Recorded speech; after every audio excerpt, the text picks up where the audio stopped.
Direct selling industry का future क्या है, इस बिजनेस की सच्चाई क्या है, लोग इस बिजनेस के बारे में बताने से क्यों कतराते हैं, लोग इस बिजनेस में काम करना क्यों नहीं चाहते हैं, क्यों डायरेक्ट सेलिंग बिजनेस में इतनी नेगेटिविटी है, क्या है इसकी वजह।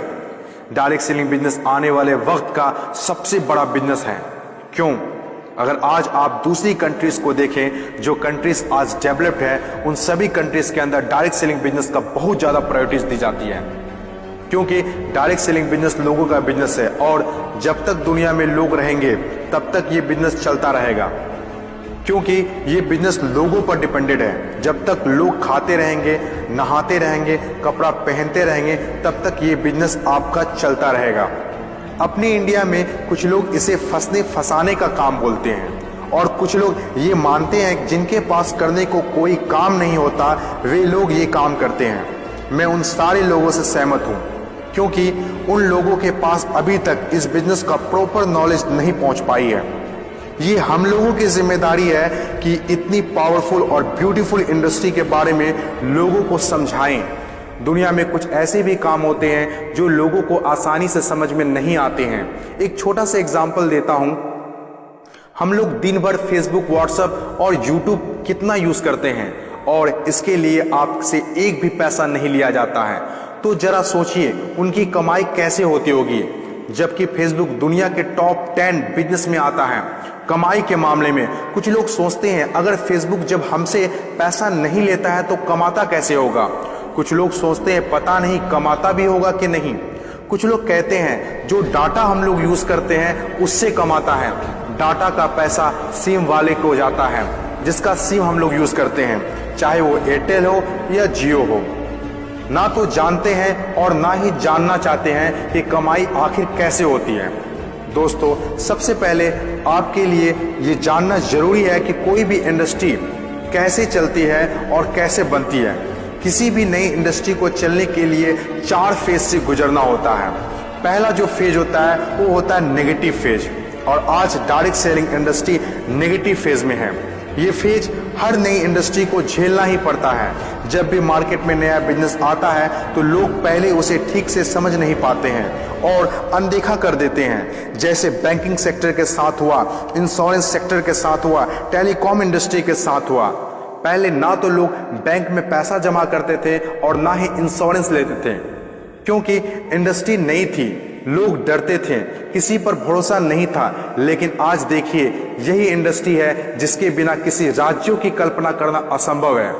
जब नई नई प्लास्टिक इंडस्ट्री स्टार्ट हुआ तो 95% लोगों ने इनकार कर दिया, ये कहकर कि यह पॉसिबल नहीं है। लेकिन उस वक्त भी 5% लोगों को विश्वास था और आज वही 5% लोग दुनिया में आगे हैं। आज हर चीज प्लास्टिक का है, जग हो या बाल्टी, कुर्सी हो या टेबल, खिलौना हो या फ्रेम, यहाँ तक कि डोर भी अब प्लास्टिक के हैं, जो आज से 20 साल पहले किसी ने सोचा भी नहीं था। आज direct selling business negative phase में है, इसीलिए इतनी सारी नेगेटिविटी है। और जब ये पॉजिटिव फेज की तरफ बढ़ता जा रहा है, नेगेटिव फेज में होने के बावजूद भी इस इंडस्ट्री ने कई लोगों की जिंदगियां बदल दी। दूसरा जो किसी भी इंडस्ट्री को फेस करना होता है वो दूसरा फेज होता है पॉजिटिव फेज। ये वो टाइम होता है जब लोगों का इंडस्ट्री के ऊपर ट्रस्ट बढ़ने लगता है, क्योंकि वे आसपास में रिजल्ट देख रहे होते हैं। और जो लोग उस वक्त डायरेक्ट सेलिंग बिजनेस में दिलचस्पी नहीं दिखा रहे होते हैं, अनदेखा कर रहे होते हैं, वे रिजल्ट देखने के बाद दिलचस्पी लेने लगते हैं और आपका काफिला और बढ़ने लगता है, रिजल्ट और बढ़ने लगता है, दिलचस्पी और भी लोगों में बढ़ने लगती है, जैसे बैंकिंग इंडस्ट्री और इंश्योरेंस इंडस्ट्री के साथ हुआ था। बैंकिंग इंडस्ट्री का वैल्यू तब पता चला होगा लोगों को जब किसी का पैसा घर में सुरक्षित नहीं रहा होगा। इंश्योरेंस के वैल्यू तब लोगों को पता चला होगा जब किसी के एक्सीडेंट होने के बाद उसके घर वाले को पैसा मिला होगा। तीसरी जो किसी भी इंडस्ट्री का फेज होता है वो होता है ग्रोथ फेज। जब एक बार लोगों को इंडस्ट्री पर भरोसा होने लगता है तो उनकी ग्रोथ बहुत तेजी से होने लगती है, क्योंकि ऐसे फेज में लोगों को ज्यादा समझाने की जरूरत नहीं होती है। और जब तक कोई कंपनी ग्रोथ फेज में नहीं आती है तब तक लोग उसके साथ जुड़ना पसंद नहीं करते हैं और जैसे कंपनी ग्रोथ फेज में एंटर करती है तो लोग उसके साथ ऑटोमेटिक जुड़ना और काम करना स्टार्ट कर देते हैं। चौथी और आखिरी फेज, हर इंडस्ट्री को इससे गुजरना ही होता है, कंपटीशन फेज। हर एक इंडस्ट्री के अंदर एक वक्त ऐसा आता है जब कंपटीशन बढ़ने लगता है। इंडस्ट्री और कंपनीज की ग्रोथ को देखकर ज्यादातर लोग कंपनी के साथ जुड़ना और काम करना शुरू कर देते हैं।